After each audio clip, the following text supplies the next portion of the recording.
Hello friends, नमस्कार। Kota career point द्वारा संचालित ऑनलाइन क्लासेज में आपका हार्दिक अभिनंदन करता हूं।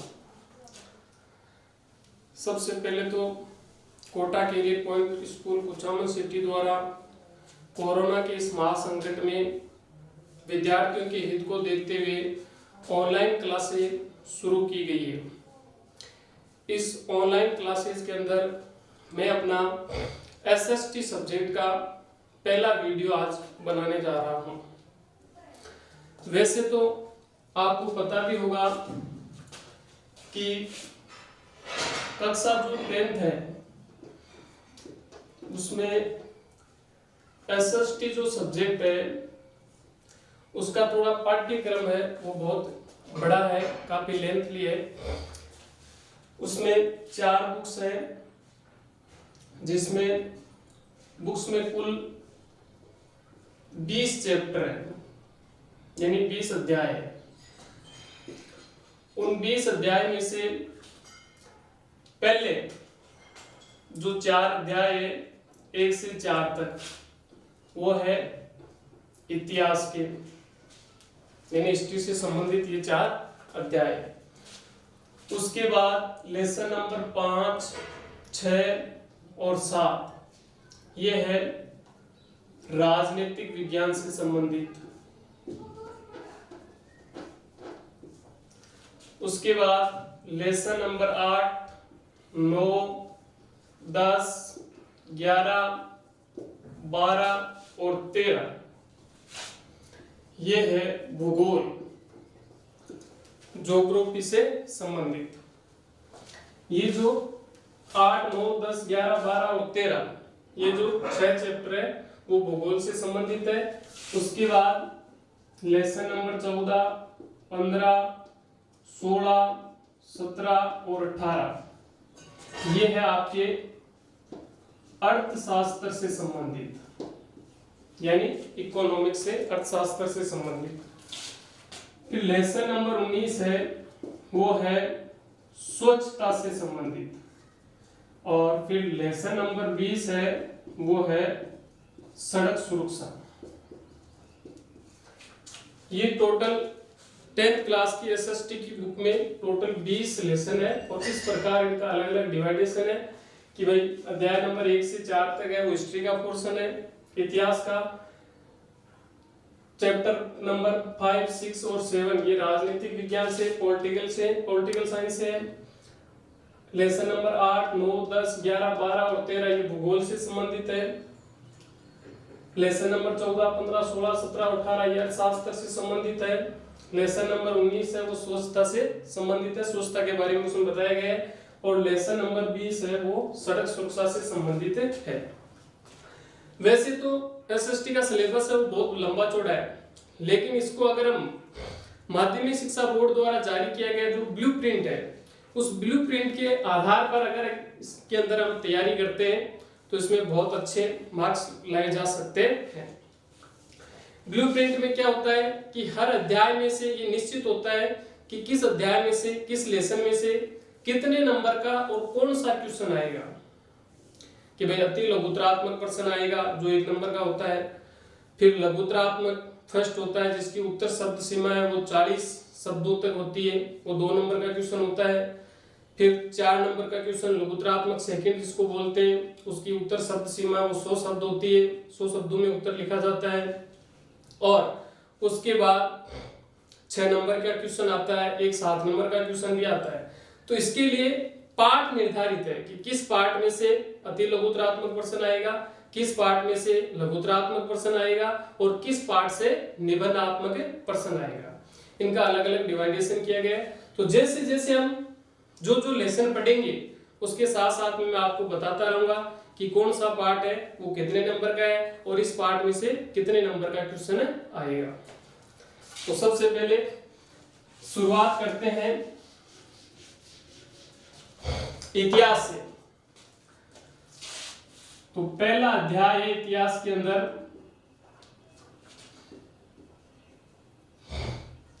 स्वर्णिम भारत। स्वर्णिम भारत जिसमें प्रारंभ से लेकर 1206 ईस्वी तक, प्रारंभ से लेकर 1206 ईस्वी तक का भारतीय जो इतिहास है, उस भारतीय इतिहास में क्या क्या घटनाएं घटित हुई उनके बारे में इस अध्याय के अंदर बताया गया है। स्वर्णिम भारत यानी प्रारंभ से लेकर 1206 ईस्वी तक का जो भारतीय इतिहास है उसको स्वर्णिम भारत माना जाता है। स्वर्णिम भारत किसे माना जाता है कि एक तो सिंधु घाटी जो सभ्यता थी, सिंधु घाटी सभ्यता, एक वैदिक सभ्यता,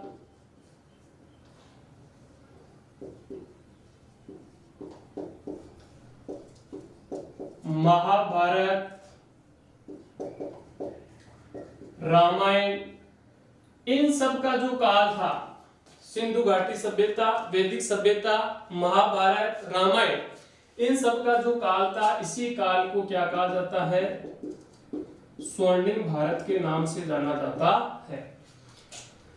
अब देखो इस अध्याय के अंदर सबसे पहला जो टॉपिक आता है वो आता है महाजनपद।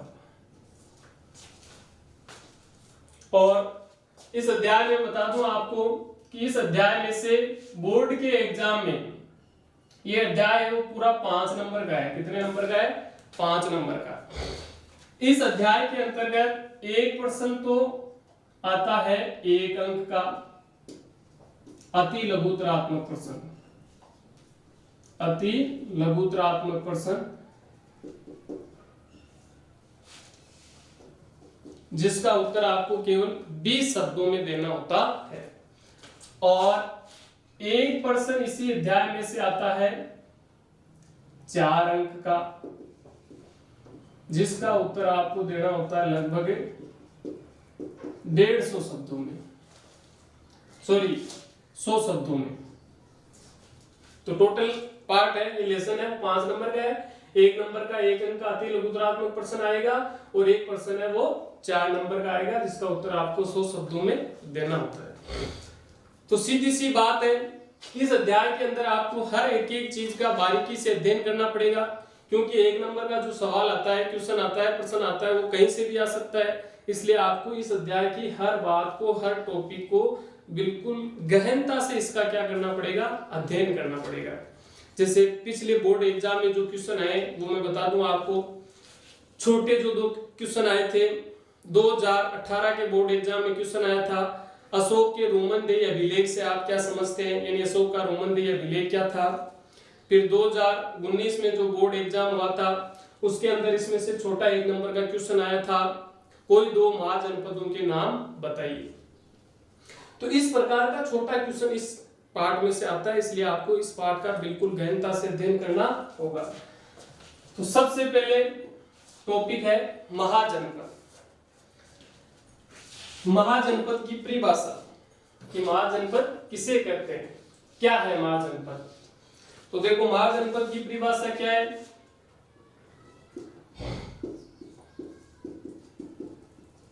छठी शताब्दी ईसा पूर्व में उत्तर भारत में, कहां पर? उत्तर भारत में शक्तिशाली, विस्तृत, स्वतंत्र राज्यों की स्थापना हुई थी, जिन्हें महाजनपद कहा।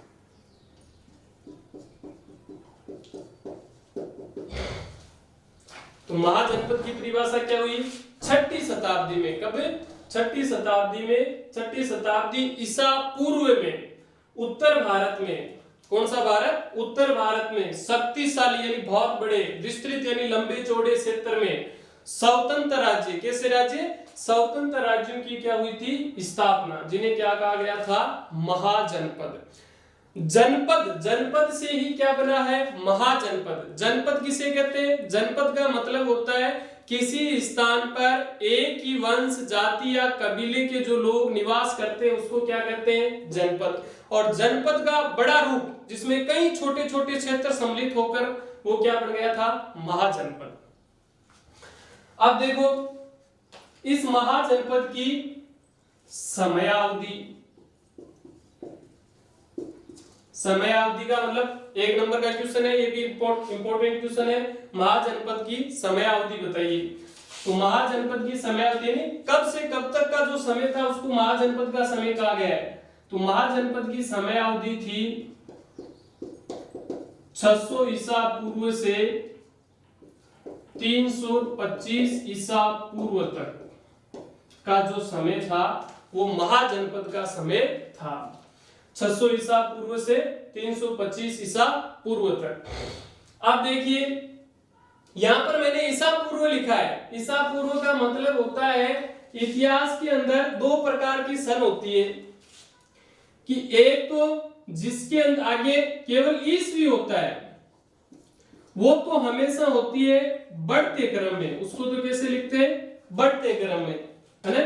जैसे 1206 से, जैसे गुलाम वंश का शासनकाल में आपको यहां पर बता दूं कि भाई 1206 से 1290 ईस्वी तक भारत पर गुलाम वंश का शासन था।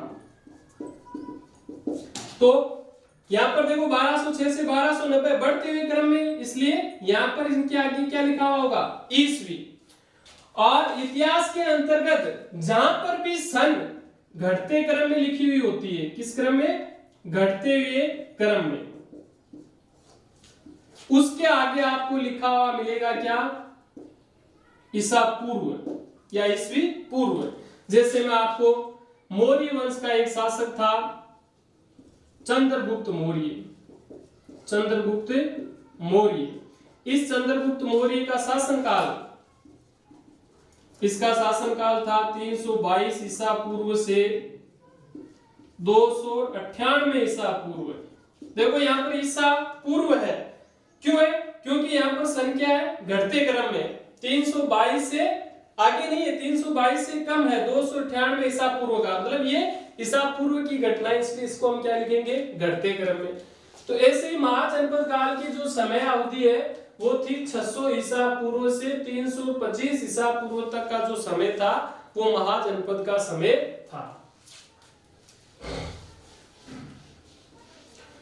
अब देखो ये महाजनपद थे कितने, जैसे वर्तमान में भारत में कितने राज्य हैं, 28 राज्य हैं, वैसे ही 6ठी शताब्दी ईसा पूर्व में उत्तर भारत में 16 महाजनपद थे। कितने थे, 16 महाजनपद थे।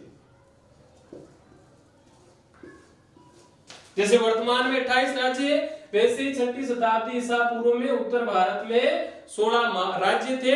उन 16 स्वतंत्र राज्यों को ही क्या कहा गया था, महाजनपद। आप देखिए आगे कि ये 16 जो महाजनपद थे इनकी संख्या 16 ही थी। इसकी जानकारी कहां से मिलती है, तो इसकी जानकारी मिलती है 16 महाजनपदों का उल्लेख मिलता है। 16 महाजनपदों का उल्लेख मिलता है, एक तो बौद्ध धर्म का ग्रंथ है अगुत्तर निकाय, अगुत्तर निकाय, और एक जैन धर्म का ग्रंथ है जिसका नाम है भगवती सूत्र। बौद्ध धर्म का ग्रंथ तो कौन सा है, अगुत्तर निकाय, और जैन धर्म का ग्रंथ कौन सा है, भगवती सूत्र। इन दोनों में इन 16 महाजनपदों का उल्लेख मिलता है। 16 महाजनपदों का क्या मिलता है, उल्लेख। तो देखिए महाजनपदों की संख्या कितनी थी, 16। 16 महाजनपदों का उल्लेख किसमें मिलता है, बौद्ध धर्म का ग्रंथ अगुत्तर निकाय, और जैन धर्म का ग्रंथ था कौन सा, भगवती सूत्र। इन दोनों से हमें ये जानकारी मिलती है कि महाजनपदों की संख्या कितनी थी, 16 महाजनपद थे।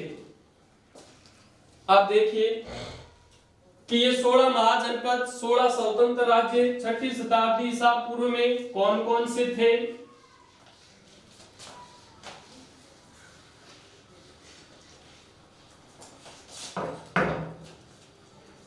तो देखिए 16 महाजनपद, इधर मैं महाजनपद का नाम लिखूंगा और इधर उस महाजनपद की राजधानी। तो देखो 16 महाजनपद कौन कौन से थे। पहला महाजनपद है काशी, दूसरा है कुरु, तीसरा महाजनपद है अंग, चौथा महाजनपद है मगध, पांचवा महाजनपद है वजी, छठा महाजनपद था मल्ल, सातवां महाजनपद था चेदी, आठवां महाजनपद था वत्स, नौवां महाजनपद था कौशल,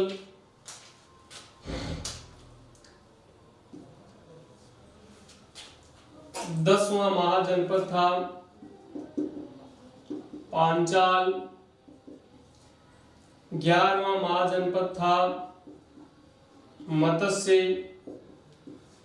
12वां महाजनपद था सूरसेन, 13वां महाजनपद था अस्मक, 14वां महाजनपद है वो था अवंती, 15वां जो महाजनपद है वो था गांधार, 16वां जो महाजनपद था वो था कंबोज। ये 16 महाजनपद थे 6ठी शताब्दी में उत्तर भारत में। अब देखो इनकी राजधानी काशी, काशी की राजधानी थी वाराणसी, कुरु, कुरु की राजधानी थी इंद्रप्रस्थ, कुरु की राजधानी कहां थी इंद्रप्रस्थ, अंग की राजधानी थी चंपा, मगध की राजधानी थी राजगृह या पाटलिपुत्र, पाटलिपुत्र को वर्तमान में पटना के नाम से जाना जाता है, वजी की राजधानी थी विदेवर मिथिला, मल की राजधानी थी कुशीनगर या कुशामती या कुशीनारा, कुशीनगर या कुशीनारा, चेदी की राजधानी थी शक्तिमती, वत्स की राजधानी थी कौशाम्बी, कौशल की राजधानी थी अयोध्या, कौशल की राजधानी क्या थी अयोध्या। लेकिन बुद्ध काल में, कब बुद्ध काल में इसकी 2 राजधानियां थी, बुद्ध काल में 2 राजधानियां, कौन कौन सी। कौशल का जो उत्तरी भाग था, उत्तरी भाग था उसकी राजधानी तो थी साकेत, और कौशल का जो दक्षिणी हिस्सा था या दक्षिणी भाग जो था उसकी राजधानी थी श्रावस्ती। उसके बाद देखिए पांचाल, पांचाल की भी 2 भाग थे, उत्तरी पांचाल की राजधानी थी आई-छत्तर, और दक्षिणी जो पांचाल था उसकी राजधानी थी काम्पिल्य। पांचाल में उत्तरी पांचाल की राजधानी तो कहां हो गई आई-छत्तर, और दक्षिणी पांचाल की राजधानी कहां हो गई काम्पिल्य। मत्स्य, ये महाजनपद हमारे राजस्थान में स्थित था और मत्स्य की राजधानी थी विराटनगर। मत्स्य की राजधानी कहां थी? विराटनगर। सूरसेन इसकी राजधानी थी मथुरा। सूरसेन की राजधानी कहां थी? मथुरा। अस्मक की राजधानी थी पोतन या पाटेली। अवंती इसके भी दो भाग थे। उत्तरी अवंती की राजधानी थी उज्जैनी और अवंती का जो दक्षिणी भाग था यानी दक्षिणी अवंती, दक्षिणी अवंती की राजधानी थी महिष्मती। दक्षिणी अवंती की राजधानी कौन सी थी? महिष्मती। गांधार, गांधार की राजधानी थी तक्षशिला। गांधार की राजधानी कहां थी? तक्षशिला। और कंबोज की राजधानी थी राजपुर या हाटक। तो ये उत्तर भारत में 16 महाजनपद थे और इन 16 स्वतंत्र राज्य या महाजनपदों की ये इनकी राजधानी थी कि भाई काशी है, काशी की राजधानी वाराणसी थी। कहां पर थी? वाराणसी। कुरु, कुरु की राजधानी थी इंद्रप्रस्थ। अंग, अंग की राजधानी थी चंपा। मगध इसकी राजधानी थी राजगृह या पाटलिपुत्र। वजी, वजी की राजधानी थी विद्य और मिथिला।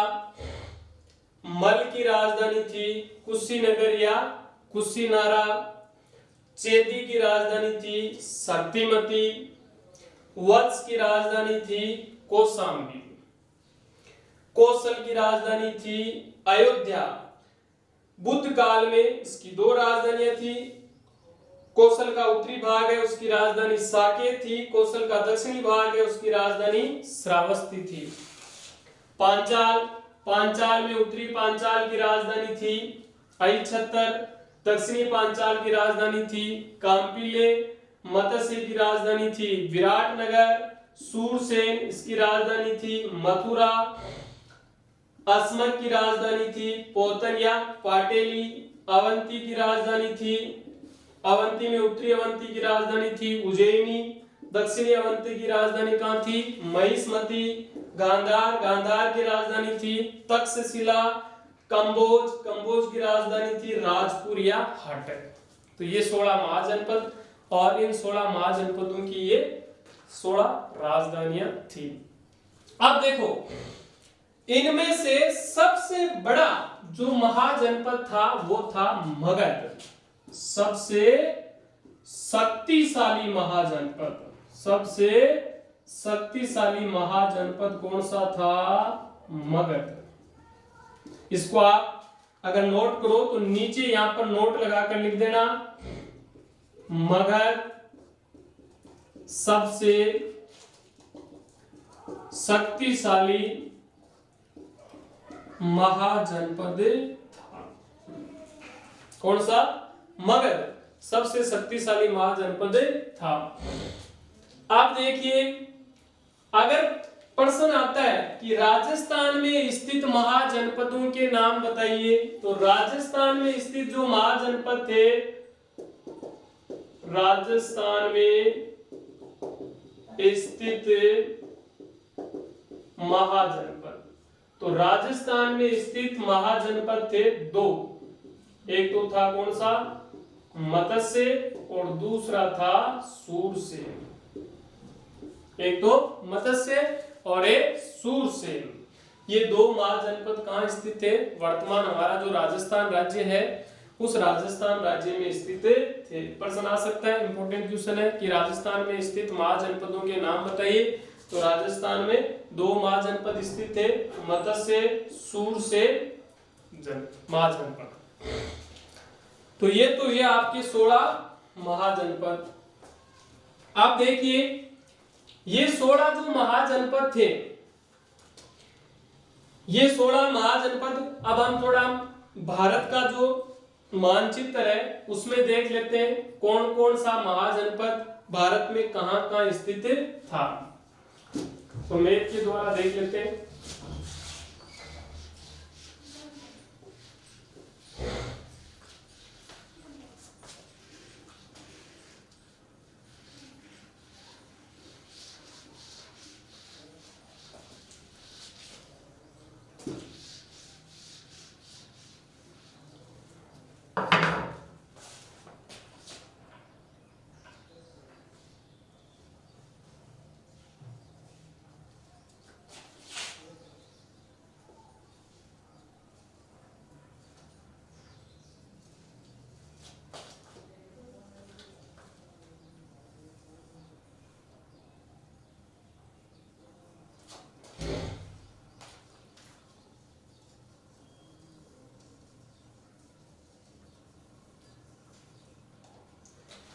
ये देखिए भारत का मानचित्र है।